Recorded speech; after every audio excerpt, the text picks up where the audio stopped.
I now give the floor to the representative of South Africa. Mr. President, thank you for convening a second meeting within just a few days. Remains dangerously fluid as M23 continues its offensive campaign in North and South Kivu. We thank the Deputy Special Representative, Ms. Vivian van der Peer, for her briefing. And again, we wish to recognize the presence of Minister Therese Kayikwamba-Wagner in the chamber. Since the last meeting of the Council on the situation in the Eastern DRC, 4 additional South African peacekeepers lost their lives in the continuing conflict in Goma. On 27th January 2025, M23 launched several mortar bombs aimed at Goma Airport, which landed in the base of the South African troops, killing 3 soldiers and injuring some troops. A 4th soldier, as Minister said earlier, succumbed to his injuries sustained during the weekend attacks. This illustrates that the M23 is well-resourced and would have acquired such resources through means that are against the sanctions imposed by this Council. It is a contradiction in terms that a major UN peacekeeping troop contributing country could provide resources to an illegal armed group that is conducting offensives against peacekeepers, civilians, and key infrastructure, thereby undermining the mandate of this Council. That must be addressed with utmost urgency. As we stated at the last meeting of the Council a few days ago, the future of UN peacekeeping and its credibility is at stake if we are to tolerate such violations without any ramifications. The Security Council must speak with one voice and act in unison to stop the carnage unfolding in the Eastern DRC. Unfortunately, a press statement of the Security Council, while sending an important political message, has proven to be insufficient in the current situation.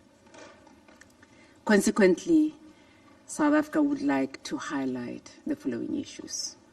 Firstly, the UN needs to, as a matter of urgency, provide additional support to Monusco in order to reinforce operational positions. This is to ensure that Monusco can fulfill its primary mandate to protect civilians. This support will also assist to ensure that no further peacekeepers' lives are lost.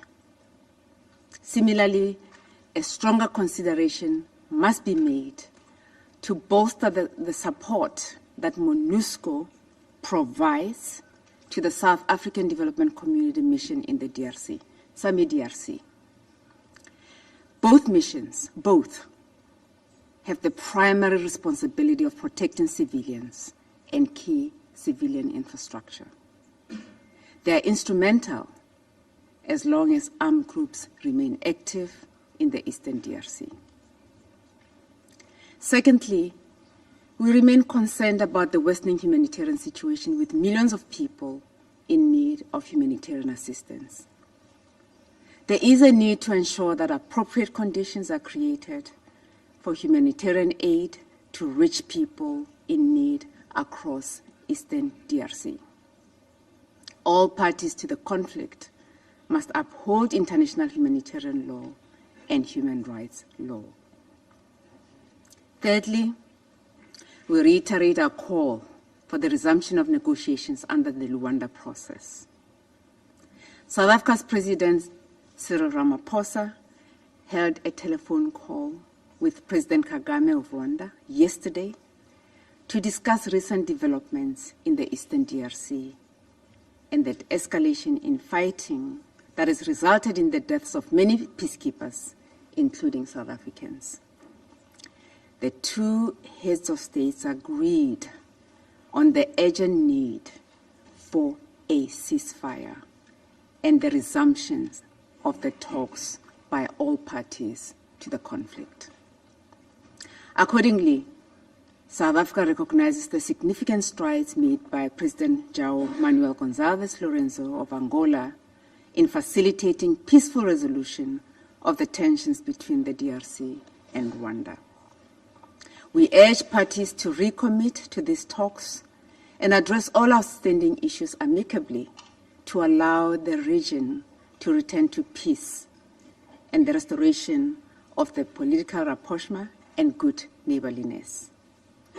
This includes both sides addressing their relations with illegal armed groups and the withdrawal of the Rwanda Defense Forces from the DRC. We thus look forward to the much-anticipated East African Community Extraordinary Summit likely to take place in the coming days, with the participation of both President Tshisekedi and President Kagame. Lastly, the Council needs to underline the importance of preventative measures to avoid the recurrence of the cyclical conflict in the Eastern DRC. It is well known that the genesis of this conflict is primarily the illegal exploitation of the Congolese natural resources. International and regional efforts, including those initiated by the International Conference on the Great Lakes region to address the problem of the resource scarce in the region, must be operationalized and supported. As I conclude, Mr. President, I wish to remind Council members that South Africa has suffered many casualties in this conflict. The reason we never hesitate in supporting peace efforts, even at excessive cost, is because we are a product of international solidarity at whose center was the United Nations. Therefore, the ultimate sacrifice of South African peacekeepers in the promoting peace and security in the Great Lakes region should not be in vain. Our plea is for this Council to always protect those who value, safeguard, and execute the mandates adopted in this chamber, and also hold into account those who violate the decisions of this very Council.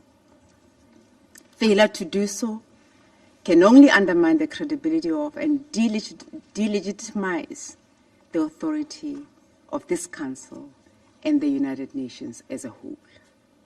We trust that all members of this Council and the international community can support measures towards establishing a ceasefire, encouraging dialogue, and promoting efforts towards peace and stability in the whole country and the Eastern DRC in particular. Thank you. I thank the representative of South Africa for this statement. I now give the floor